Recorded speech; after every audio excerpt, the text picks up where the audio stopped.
next? So, starting out in jiu-jitsu, how do you find a good gym in your area? Okay. So this is actually a question, we plucked one out of many of people that have hit us up on Twitter about where to find a good Brazilian Jiu-Jitsu gym, because I think people have heard us talking about Jiu-Jitsu, and they heard me talking about it with Joe Rogan, heard me talking about it with Tim Ferriss. I mean, it's something that I talk about, something that is definitely a big part of my life. I know it's a big part of your life as well.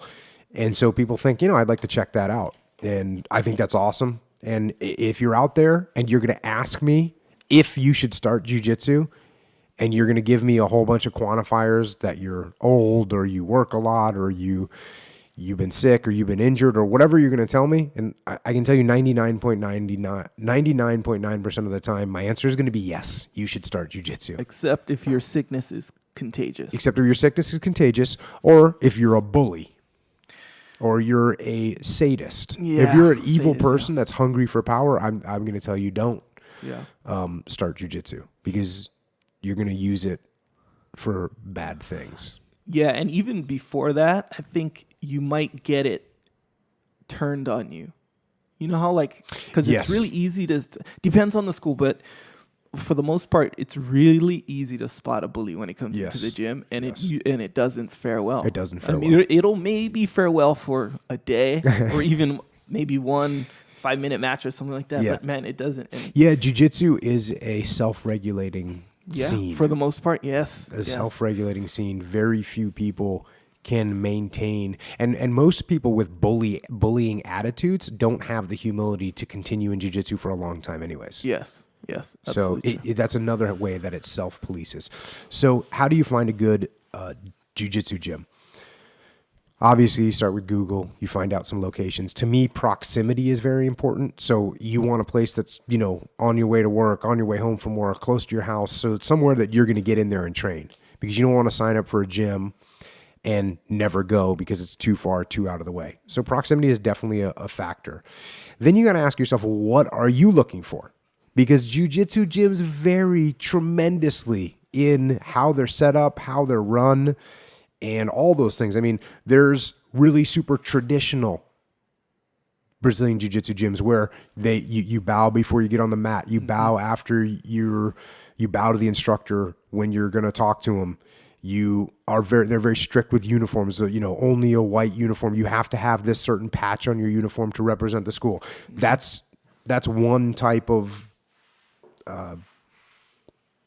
atmosphere that you could have. Then you could have a very loose atmosphere where it's like, you're going to come in, you're going to train. There's no bowing. There's handshakes and there's respect, but it's not as overt and not as imposed as it would be in a more traditional Brazilian jiu-jitsu school. So what are you looking for? For me, I always, and if you come to my gym, it's a very relaxed atmosphere in terms of traditionally imposed discipline. But when you roll, there will be discipline imposed. But it's pretty dynamic, though. We have such a big group of people that to go in there and to get a non-competitive role you can easily do that. Yep, that's true. In fact, it's easy to choose. It's easy to be like, okay, I know, let's roll with this group. Yeah. And it's gonna be. I'm gonna go over here with this crew today, and they're gonna bring it. Or you know what? I'm gonna chill with these guys over here, and we're gonna work on some technique, and maybe I can ask this guy about that. Yeah. So that's good. That is good. There's also, hey, are you gonna go to a school that's very focused on sport jiu-jitsu? Right. Which is, hey, we're gonna compete. We're gonna learn the techniques that are very applicable to competing in jiu-jitsu. Yeah. Or am I going to do something that's more towards self-defense or MMA? Mm-hmm. And a classic example I think of that is the 50-50 guard, where it's a position in jiu-jitsu, if you don't know jiu-jitsu, where if you're in a no-rules situation, you're very vulnerable to a devastating submission called a heel hook. And so but there's certain competition rules that don't allow for heel hooks in that position. So depending on what kind of school you're at one of them, you're going to be in a different situation in that one position.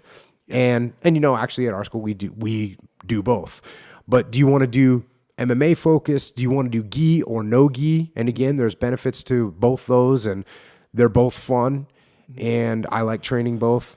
So you gotta kind of think about what you're looking for, and then bring that into the school, and then go try some classes. Take some classes at a school and see what they're like. What are the other students like? What kind of atmosphere is it?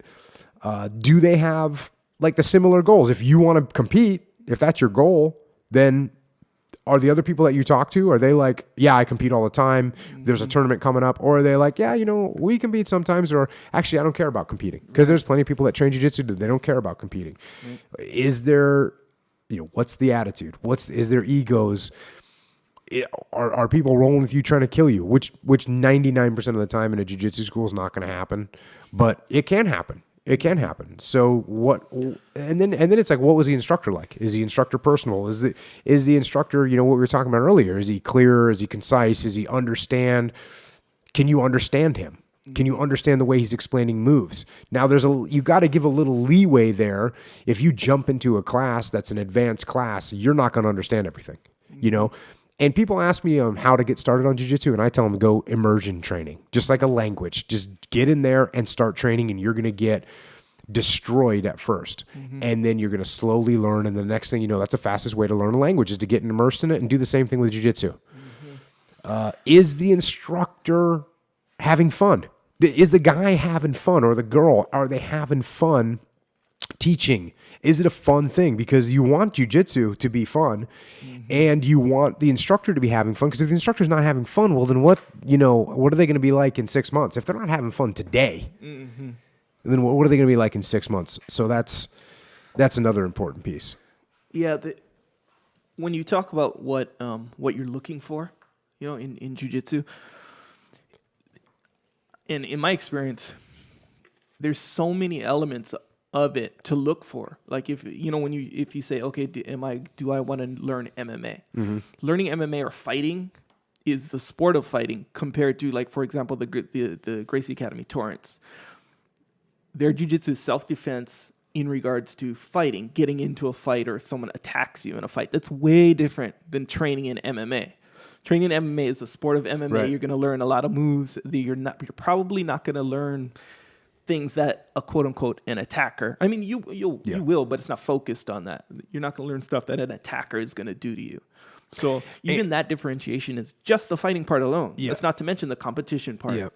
The gi, the no gi, all these dynamic moves. Like if you go 10th Planet compared to like Gracie Academy Torrance are almost like two different sports. Almost, yeah. And they are, but at the same time, you're gonna get jiu-jitsu. That's it. And you're gonna get jiu-jitsu, and that's the important thing, is to get jiu-jitsu. And 100%. Just like we talked about the evolution of your principles, let your game should evolve as well. And almost everybody that's never done jiu-jitsu before, if you said, well, why do you want to take jiu-jitsu? 90% of them are going to say, oh, self-defense, right? Mm-hmm. And so, because, people say, I want to learn to defend myself. There's not too many people that are going to be saying, you know what, I really have become interested in the cerebral aspect of jiu-jitsu, which maybe some people that listen to us talk about it, right, or listen to Joe Rogan talk about it, they'll say, oh, that guy's talking about this thing as if it's a very cerebral experience. So maybe someone, but most people, I want to learn how to defend myself. I want to make sure I can.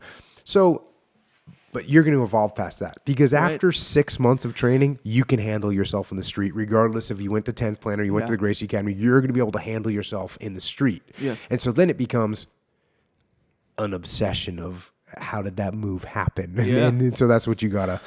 Yeah. That's what you got to be ready to evolve. And when you're at that point, if you go to, school A versus if you went to school B, your experience is going to be a lot different. And it's going to depend on what you were looking for in the beginning. But nonetheless, if it is, obviously, if it's a jiu-jitsu school, that part's not really going to change. Yeah, you're going to learn jiu-jitsu, which is a beautiful thing.